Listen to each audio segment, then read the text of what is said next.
Yo les gens. Alors bon,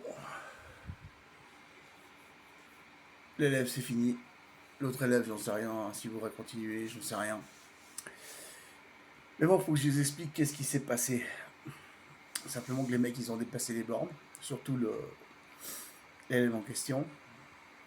Ce concert de juillet, le mec, il commençait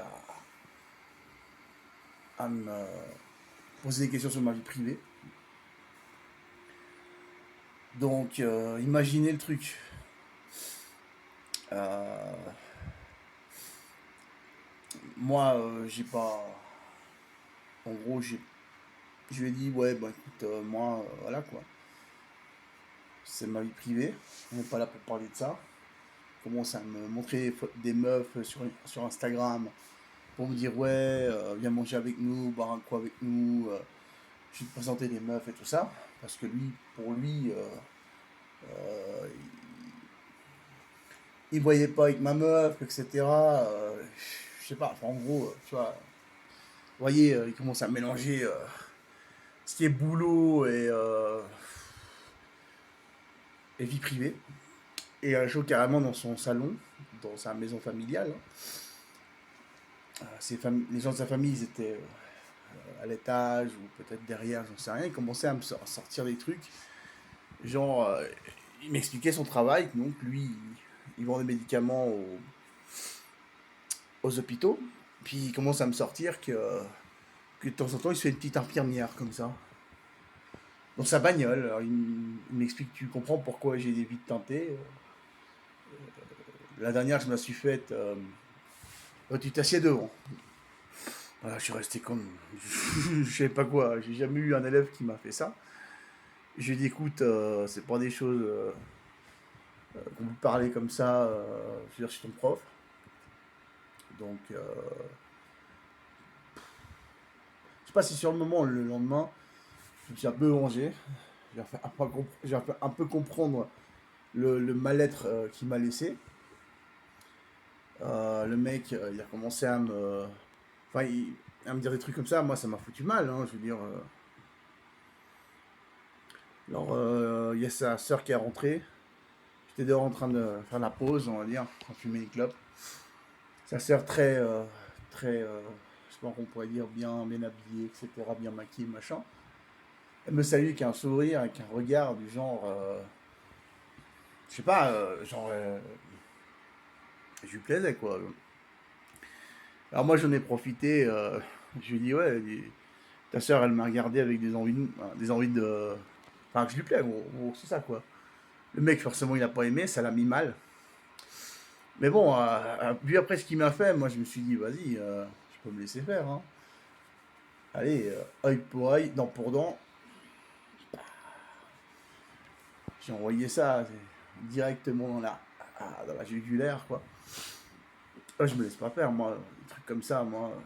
Et puis bon, les jours qu'on suivi, ils ont commencé à faire les faux bourrés, à poser des questions sur comment sont les meufs en Suisse, en France, au Canada, etc. Alors, j'ai dit, bon, ok. Peut-être qu'ils sont pas au courant, mais que ce genre de choses, draguer des meufs au Canada, il n'y a pas moyen. C'est comme, je veux dire, c'est comme du harcèlement sexuel, donc il n'y a pas trop moyen. Donc, je lui ai expliqué même ce genre de comportement que tu as eu avec moi, de me parler de ta vie privée, machin, que tu te tires des meufs dans ta bagnole. Ça, je te dis déjà, si tu fais ce genre de choses au Canada, tu vas finir au trou. Simplement, quoi. On va déposer plainte, voilà. Puis si tu as commencé à draguer des gonzesses comme ça, non. C'est plutôt la gonzesse à qui tu plais qui doit te draguer. C'est comme ça au Canada. J'aurais expliqué un peu le droit pénal canadien, que je connais un petit peu. Et voilà quoi. Même j'aurais donné des conseils sur faire attention avec certains employeurs.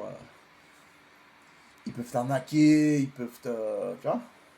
Enfin, vous savez quoi. Il faut bien faire attention. Il peut ne pas te payer après 4 mois, 6 mois. Il faut bien faire attention quoi. Voilà, moi je leur donnais des conseils par rapport à. Parce que leur but c'est de migrer et travailler au Canada. Voilà. Mais pas plus. Moi, j'ai pas parlé de ma vie privée. J'ai juste dit j'ai une petite amie ici à Arequipa. Voilà. Bon, elle étudie, elle a s'occuper. On se voit quand on peut. Et puis voilà, moi je suis engagé, quoi. Pas besoin d'autre nana, moi. Voilà, quoi. Le mec, il commence à me poser des questions. On aurait dit une sorte de mobbing, un peu comme ça. Tu vois.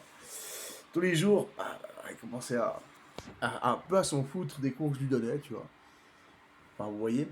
Et à un moment donné, ouais, sur un mot qui est très british, bon, parce que c'est une méthodologie du britannico, donc forcément, bon, moi, il n'y a pas tout qui est en anglais américain, certaines choses seulement. Donc moi, je le corrigeais, et puis là, je me rappelais pas trop ce que ça voulait dire. Je sais pas si c'était, il parlait d'une, dans le, dans le bar qui avait de l'air conditionné, ou si l'endroit était conditionné, enfin une terrasse conditionnée pour être chill out, relax, etc.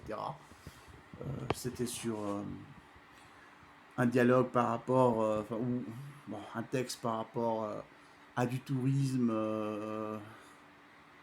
Je crois que en Chine, vous savez, c'était ex partie anglaise, pas Singapour, j'ai oublié le mot, mais bon bref, vous voyez. Donc voilà quoi. Puis là-bas, effectivement, il parle British. Donc voilà quoi. Bon, après de là, il s'est dit, ouais, lui, c'est pas sa langue, machin, il s'est pas enseigné, il a commencé à me péter les couilles, à chercher des trucs. Et même si moi, je leur corrigeais, en fait, ce qu'utilisait pas, par exemple, le mot kind, qui veut dire une personne, on va dire, qui est une bonne personne, qui va aider une petite vie à traverser dans la route. Bah, ça, on dit a nice person en anglais américain, on dit pas a kind person, non? Bah bref, j'aurais expliqué les trucs. Bref, moi j'aurais donné les meilleurs cours intensifs que j'ai pu pendant 2 semaines. Le mec il veut pas continuer. Il a payé pour un mois, bon il veut pas. Son autre pote il veut continuer, mais bon il en a rien à branler. Donc en gros le mec, ce qu'il a fait, c'est me faire chier, il voulait me faire chier. Donc voilà, c'est un peu Macron le mec. Il veut me faire chier, bah il m'a fait chier quoi. Puis il a pas arrêté de me contester d'autres choses. Enfin bref. Et voilà, bon ben il reste plus qu'une élève de français. Je pense que son père va me payer justement le 15, mais pas le mois en entier, sinon la moitié. Bon bah ça fera de quoi bouffer, hein. Et d'ici un mois et demi, j'aurai une élève de Juliaca, la mère et la fille. Et il est très possible que me passe des groupes, ou en tout cas des élèves, pareil en intensif. Donc voilà. J'espère que j'aurai pas retourné à chanter dans les bus. Voilà, je fais attention, hein, je dépense vraiment le minimum de ce qui me reste, et puis voilà, quoi, c'est comme ça. Et j'essaierai de trouver d'autres élèves en cours de route, là. Voilà. Bah, c'est ça pour vous dire tout ça, voilà. Et quelle heure là? Ouais, donc, du coup, les données, ce sera pas possible de les réutiliser, ce sont terminées. Et ouais, ils m'ont remis les données, donc ce sera le wifi pour vous uploader la vidéo. Moi, je vous laisse, je vais aller dormir, comme je vous dis, c'est minuit 12. Je vais me prendre la tête, mais ce que je sais, c'est que j'ai pas de chance. Voilà, et puis je suis pas tombé sur des bons élèves, hein, tout simplement. Voilà, allez, peace, à plus. Cuídense mucho.